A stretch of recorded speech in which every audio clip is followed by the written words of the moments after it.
राज्यात दिवाळीपूर्वीच विधानसभा निवडणुकांची रणधुमाळी असणार आहे। ऑक्टोबरमध्ये विधानसभा निवडणूक होण्याची शक्यता आहे।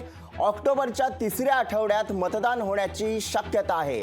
विधानसभेची मुदत ही 26 नोव्हेंबरला संपणार आहे आणि या मुदत संपण्याच्या आधी जे आहे ऑक्टोबरमध्ये ही विधानसभा निवडणूक महाराष्ट्राची होण्याची शक्यता जी आहे ती वर्तवण्यात आलेली आहे।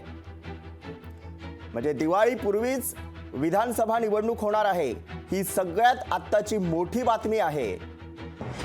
ऑक्टोबरमध्ये विधानसभा निवडणूक होण्याची शक्यता वर्तवण्यात आलेली आहे। ऑक्टोबरच्या तिसऱ्या आठवड्यात हे मतदान होण्याची शक्यता आहे। विधानसभेची मुदत ही 26 नोव्हेंबरला संपणार आहे।